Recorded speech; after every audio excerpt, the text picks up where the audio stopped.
We don't need no education. We don't need no drug control. No dark sarcasm in the classroom. Teachers leave them kids alone.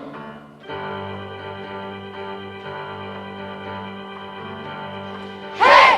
Teachers! Leave them kids alone!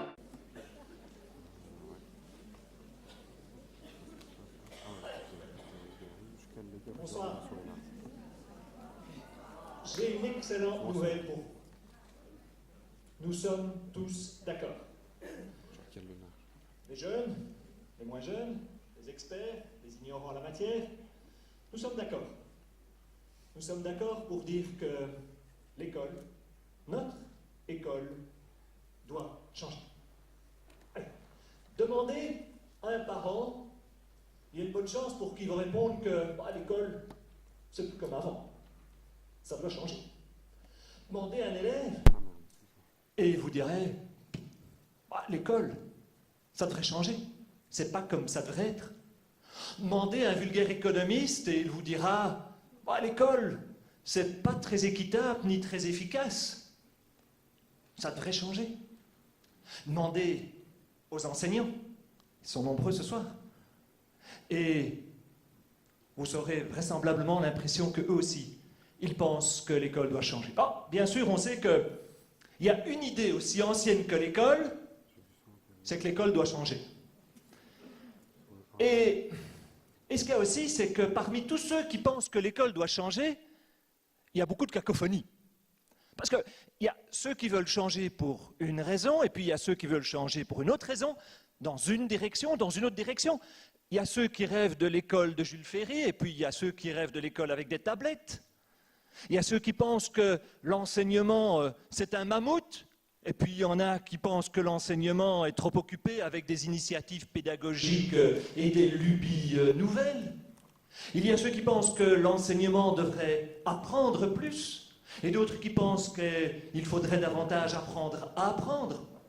Il y a ceux qui voudraient stimuler l'entrepreneuriat, et ceux qui ont peur de soumettre l'école à une logique entrepreneuriale.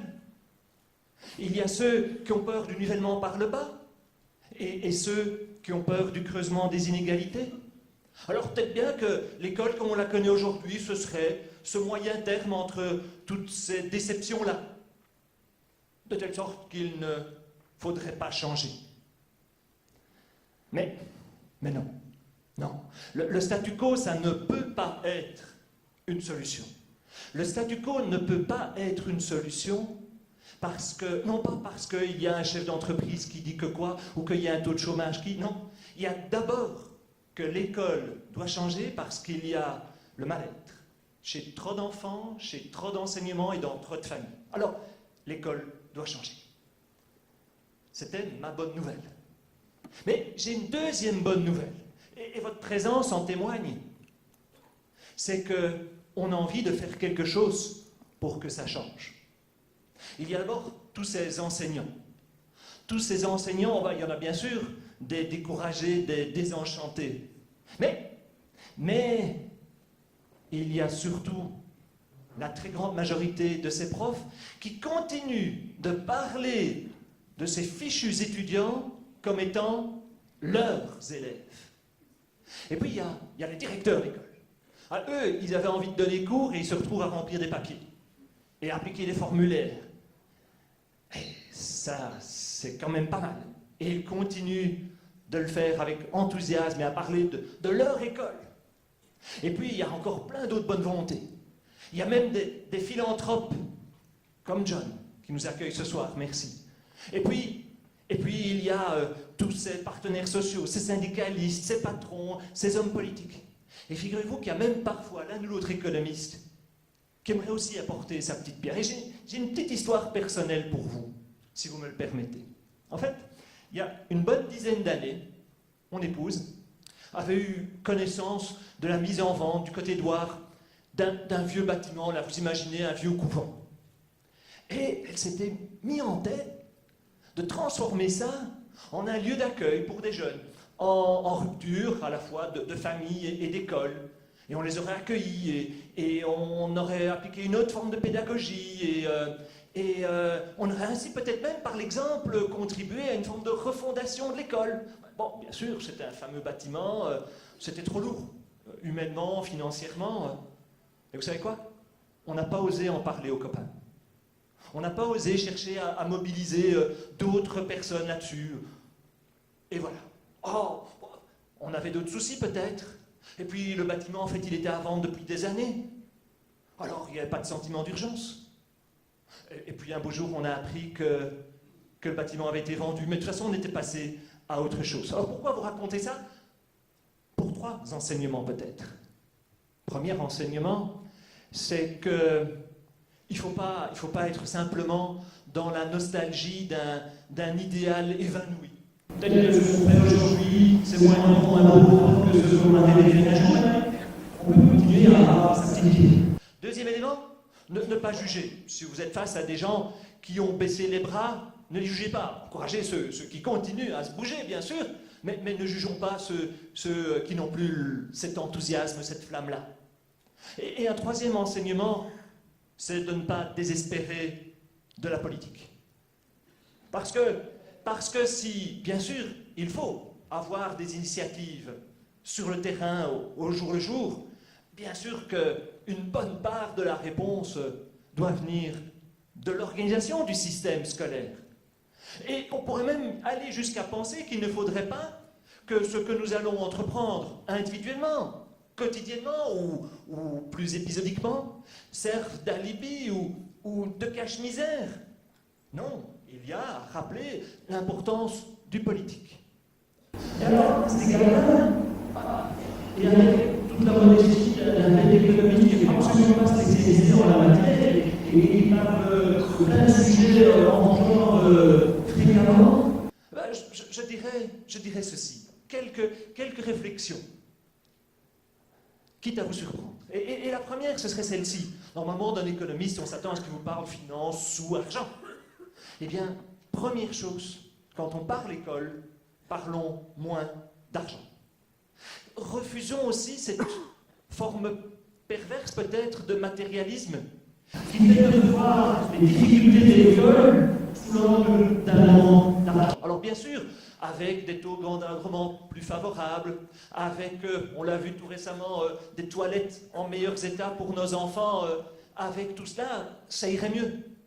Mais pensons-nous un quart de seconde que ça irait radicalement mieux avec un petit peu plus de sous et un petit peu plus de sous là?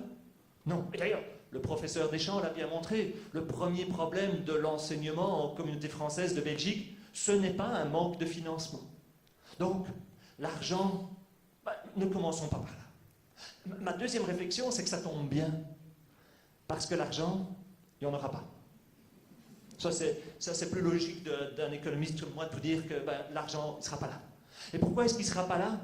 Eh bien, parce que la croissance économique ne sera pas terrible, et donc les bases imposables ne vont pas augmenter, donc on ne va pas pouvoir collecter des masses de sous en plus. Et parce que dans l'argent qu'on aura, il faudra en consacrer une part croissante à d'autres choses, et notamment à la population vieillissante. Et peut-être que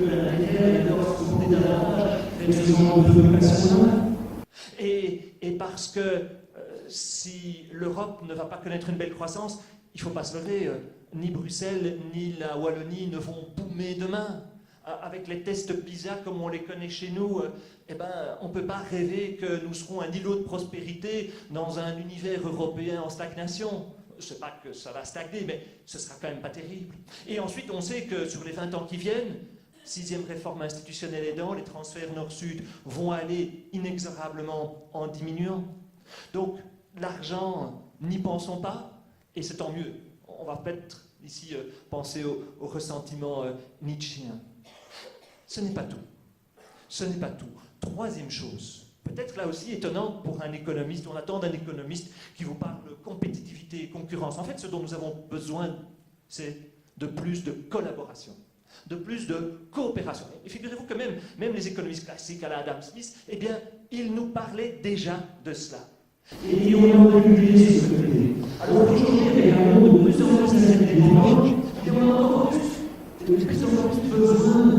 cette collaboration. Les évolutions technologiques, les évolutions sociologiques, les évolutions sociétales vont dans ce sens-là regarder, repousser ces réseaux sociaux, ces échanges de nouvelles activités, elles sont très fréquemment dans le sens de la coopération.